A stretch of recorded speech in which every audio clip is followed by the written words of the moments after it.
I'm Julie Saunders. I'm Jan Wilson. Julie and I both have experience as school librarians, and we've worked together as district library leaders. In each episode, we'll dive into our profession with interviews and meaningful content to inspire you. We're not experts, but we're pretty close. The ideas and opinions shared by any host, guest, or listener are their own and do not represent those of any respective school district. Welcome to Library Exchange. This episode is supported by our friends at Kids Discover. We are sure you remember the beautifully written and illustrated Kids Discover magazines on topics like the American Revolution, ancient Egypt, and ecology. Now, their digital platform, Kids Discover Online, is fast becoming a favorite for K-8 students. It offers an entire library of science and social studies content with multiple reading levels and a suite of features, making it accessible for every learner. Ready to try it? Visit kidsdiscover.com/digital to get 60 days of trial access for your entire school. Hi, everyone. Thanks for being here. If you usually skip out before the end of episode recap, you're definitely going to want to stick around for this one. We've partnered with Demco for an exciting giveaway, and we are sharing the details at the start of the recap. Yeah, I'm excited about that, Julie. We're still celebrating National Library Month, and I have been thinking a lot about this year's theme, Finding Your Joy, and we're definitely doing that today. Our guest is a former science and English teacher who is now in her 10th year as a high school librarian. In 2024, she was named a mover and shaker by Library Journal, but her newest title is the 2026 School Librarian of the Year, presented by School Library Journal. We are excited to have Allie Cornejo joining us today. Congratulations again and welcome to Library Exchange, Allie. Oh, thank you so much, Jan and Julie. I'm so happy to be here. Been looking forward to it like you wouldn't believe. Aw. Allie, to start us off, will you tell us a little bit about Harlingen, Texas, your students, and how your high school is different from a traditional one? Sure, absolutely. I love talking about where I'm from because I come from Harlingen, Texas, which is in deep South Texas. And I like to describe it as if you threw a marble in the shape of the state of Texas, wherever that marble lands at the very bottom, that's exactly where I'm located. So the very southern tip, we are a border city, and our area is a collection of cities along the border, which is called the Rio Grande Valley. More people would probably be familiar with it if they thought of South Padre Island, so we're very close to that. And it's a predominantly Hispanic community. English and Spanish are used interchangeably, sometimes within the same sentence. And it's a rich culture where we may eat tacos for lunch and cheeseburgers for dinner. And so I really love where I'm from. I was born and raised here, and I serve the community of Harlingen at a specialty high school named Harlingen School of Health Professions. And that school caters to students who would like to pursue a career in the medical professions from grades 8 through 12. And so in grades 8 through 10, they take general health science courses. And in grades 11 and 12, they take practicum courses in our specialty classrooms. And they actually go out into the community to help doctors and dentists and pharmacists do their work there in their clinics. So it's really exciting to be their librarian because I have to search for health science material to infuse into my library programming, but it's a whole lot of fun. So interesting. And did you mention your enrollment numbers? So my enrollment numbers are about 500. So that's a small population for high school. However, that really allows for that close-knit school community. We have smaller numbers in classroom sizes, and I know everyone's name. So it really is a beautiful thing having that class size. During lunch, it does get a little crowded in here, but we give them a little bit of recess. They go out and play, and they really do play. They play with all this gym equipment, and they're not allowed to have their phones, so they really are allowed to get that fresh air. It's really nice. Yeah. Well, Allie, it sounds like you do find your joy every day at work. I love Mm. your school. That's very unique. And your students are prepping for their future health careers. So can you tell us how you align your lessons and even your library's resources to support that health science focus? Yes, absolutely. So we're very education technology forward. And what we like to do is extend the lessons that are happening in the classroom and extend them into the library. So usually when the students come in, they're showing mastery of concept or they're showing mastery of their skills. So we try to get creative in ways that they can show that mastery. So for example, if they're learning about new scientists or doctors for Halloween, for example, we had a special assignment where they came in and they used Canva to make gravestones. I know it sounds a little ominous, but they used gravestones to identify scientists and doctors of the past, and they put details of their accomplishments and when they were born and what were their big wins and trophies, So those gravestones came out so beautiful, so creative, and on Canva. So they're learning their graphic design skills. We have biology classes coming in to do mitosis and meiosis on stop motion animation apps on our iPads. And so I teach the skill of stop motion animation. I don't teach mitosis and meiosis. That's the teacher's job. And that's what I try to stress to other librarians. You don't need to know how to teach all of these subjects and skills. That's the teacher's job. What you can do is use your creativity skills so that they can create a really great product. And so I love having the students in. I teach them how to use the stop animation application, and we use Play-Doh so that they can show how the cell divides and multiplies. Those are one of my favorite lessons to have in the library. Yeah, so I want you to repeat that because it's something I've heard Julie say a lot, is that librarians aren't responsible for teaching the content. Absolutely. So a lot of us feel like, how on earth are we going to bring in a calculus classroom into the library, and how am I going to extend that lesson? Well, the concept should already be taught to the students. The teacher should be there to support. And if you're doing perhaps a graph on numbers on Mac or on Excel, or now you can do graphs on Canva and create a beautiful chart using numbers. They fill in the numbers. They do all that work. You just have to be EdTech knowledgeable and have that EdTech literacy in order to think of a creative way that they can create a beautiful product. And so that's why it's really important for us as librarians. We're really good at self-teaching. We're really good at looking for information on how to teach ourselves how to create these beautiful and creative products like on Adobe Express or on Canva, or make a video or make a podcast. And we just apply it to the skills that were learned already.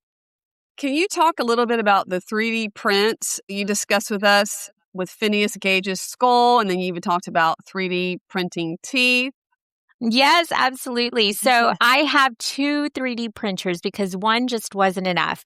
And they are always running. One of my favorite projects is when we have the students come in and create the skull of Phineas Gage. And they were learning this for AP psychology. And Phineas Gage, if we don't know who that is, he was a construction worker in England, I believe. And he had an accident on site where rebar got stuck in his frontal lobe and came out of his cheek. And it went through his brain. He lived miraculously. However, it completely changed his personality. And that's what they taught in AP psychology. And so it's really hard to visualize the damage that was done to his face. So we used the 3D printer to print out his skull, and we used some sort of prop. I don't know if we used pipe cleaners or something like that to show the rebar. It was a visual and it was tactile. It was something that they could see where the damage was done and what part of the brain. So that was really great for the students to see.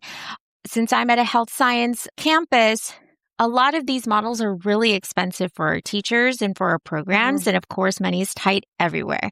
So with the 3D printers, we've been able to print out models of teeth so that they can use in the classroom as teaching models. And I print them out every year in different colors. And I've even printed them out in glitter. What I always recommend to librarians is if you're going to have a 3D printing program, it's so important to have guidelines in place. You have a 3D printer, you're ready to use it, you've learned how to use it, you want the students to start, but you need to have guidelines in place. Like how big can a design be? How much filament are you willing to donate for the project? Can they print out personal projects as opposed to school projects? How much time it's going to take, because it takes a lot of time. So all of these things need to be thought of beforehand. And I have a lot of those resources, and I would love to share if anybody's interested in opening a 3D program.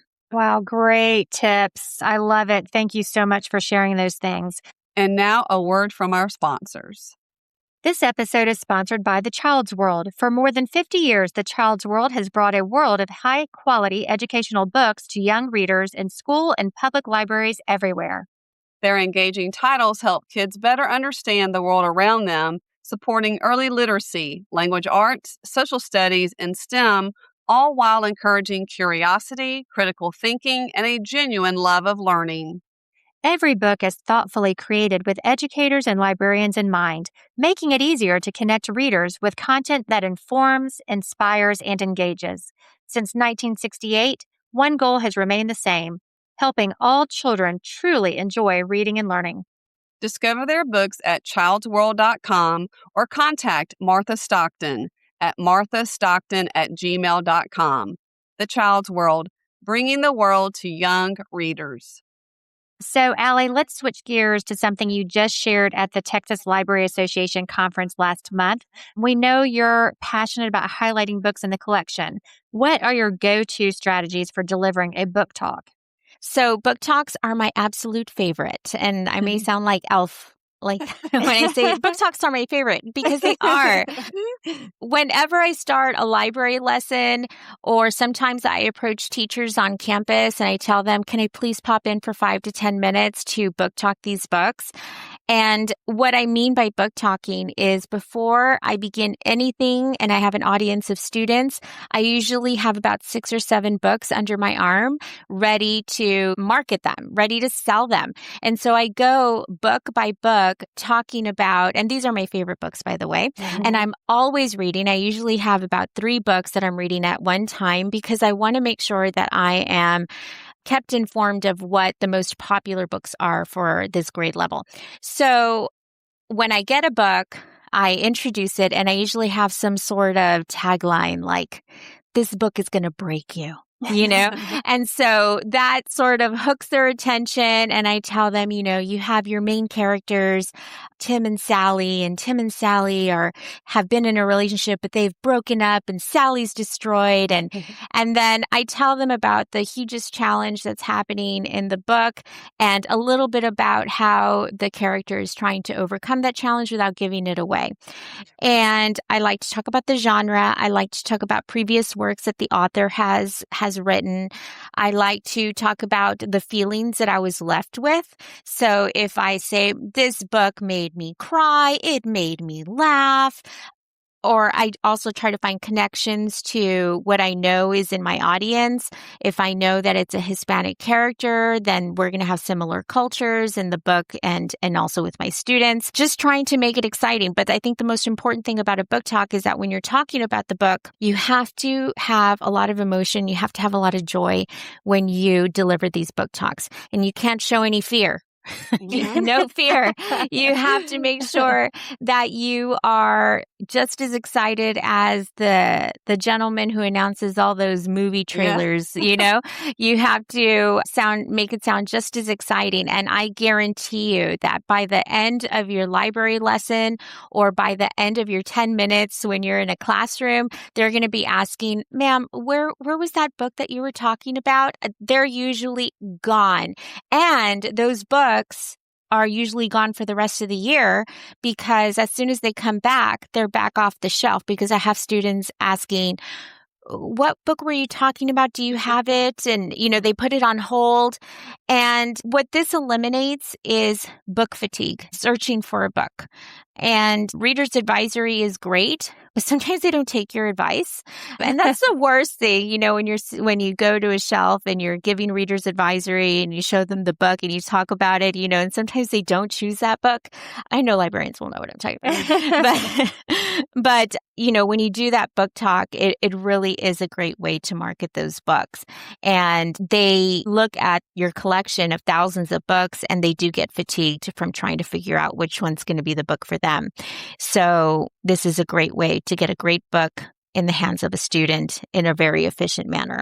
And if we're at a loss and none of that works, I usually have like a little jar just like this filled with little strips of paper that have titles of books in them. And they're all my favorite books. And I tell them, okay, you can't decide on a book. Choose a little strip of paper. And they choose one and we say, that's the one you're going to check out. And it's usually a success. I love that. That's kind of like blind date with a book in a way where you're just choosing and it kind of destiny chooses it for you. Because I know there's also a lot of librarians who will do the book talks and the biggest fear is they do it so well that all the books are checked out in the first class period. So then what do you do? So it's nice to have that backup plan for when that happens. So those are some great tips. Yeah. Yeah, so Allie, switching gears again, you're navigating and leading AI literacy in your district. So how are you helping your colleagues move past the fear and shift their mindset towards seeing it as a tool?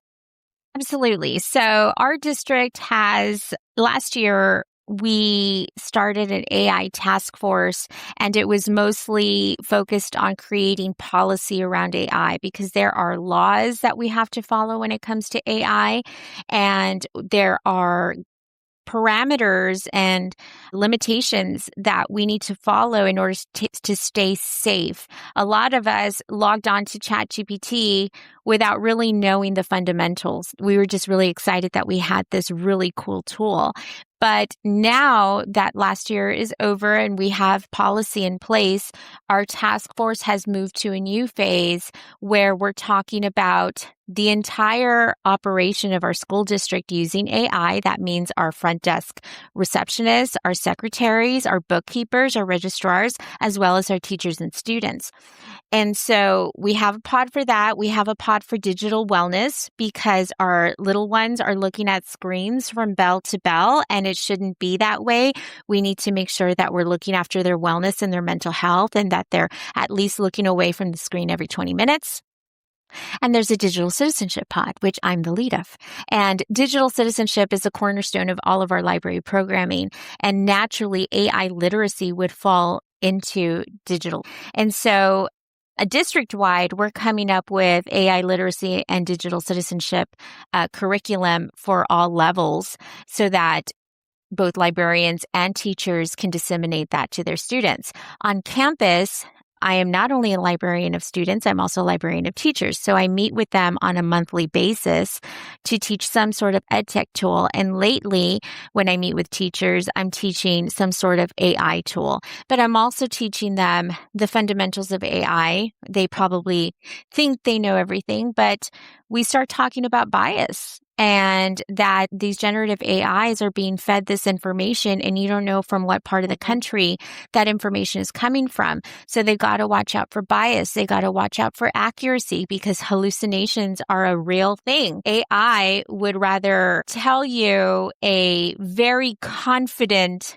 false answer than tell you it doesn't know. And it sounds so real and you think it's real, but we're starting to talk about those hallucinations and how important it is to verify accuracy.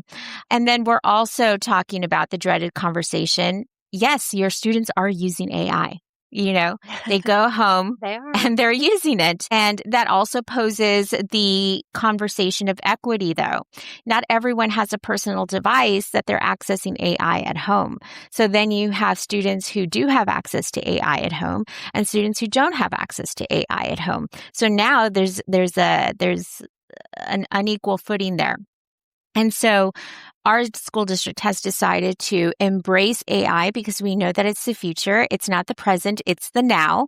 And it's not the future job market, it's the job market now. So we know now that we need to focus on skills of prompt engineering. We know that we need to teach them how to properly use AI, and we need to teach students how to understand what the fundamentals are, because at the moment, I think a lot of students are using it as the shortcut. Mm-hmm. AI is doing the work for them, and who's doing all the learning? AI is. It's getting smarter while our students are skipping out on the skills that they're learning, that they should be learning. And so as a librarian, I'm taking the lead at teaching the fundamentals to both teachers and students. We're having those conversations of digital citizenship, not putting PII into these AI generators, which is personal identifiable information, making sure there's no student names, no date of births, no addresses, and that goes for everybody, the entire school district. And so now I'm teaching the students. I love to use Notebook LM with the students. I think it's a really great tool that shows them how to use AI responsibly because they feed it the information, and Notebook LM will bring it back in different formats like a podcast style audio or a video or a slideshow. And so I'm teaching them how to shift, very important mind shift, from a shortcut method to a thinking partner method. They need to treat AI as a thinking partner as opposed to taking a shortcut and having the work done in 2 seconds. And I tell them, you're not being as slick as you think you are. We know you're using AI. And so we're opening those conversations because AI in a lot of campuses, it's very taboo. Nobody's talking about it. The teachers aren't talking about it. The students aren't talking about it. And I think it falls upon us as librarians to bring this conversation out from the shadows so that we use AI in a responsible and ethical way. And that's right in our wheelhouse. Wow, it sure is. They are so lucky to have you on that committee, especially as a librarian. Such a good perspective. And thank you for sharing that great advice for the listeners. Really just gives good perspective and basics where it's not overwhelming. You just described that so beautifully. So thank you for that. Allie, as we close, please tell our listeners how they can follow you. Absolutely. So on all of my social media, I am at Allie the Librarian. When I started that was like 10 years ago. And I could not think of anything more creative, but it's grown and and I'm really proud of it now. So at Allie the Librarian, usually I'm very frequent on Instagram and TikTok. I try to be very generous with all of my resources because so many librarians have been very generous with me. And please do not hesitate to reach out for anything that if you see interesting or if you want to bounce ideas off of each other. I'm so open to it because I love librarians and I love the library. And so if you need anything, please don't hesitate. Thank you so much, Allie. Yeah, thank you for your time today. Absolutely. My pleasure. It's been a wonderful experience. Jan, we've exchanged ideas and it's almost time for the recap. But first, we have to share the details on our special giveaway. We partnered with the wonderful Bronwyn Bates at Demco to highlight their dynamic shelving line. It's all about flexibility in your library. And one of you is going to win a zigzag counter shelf display of your own.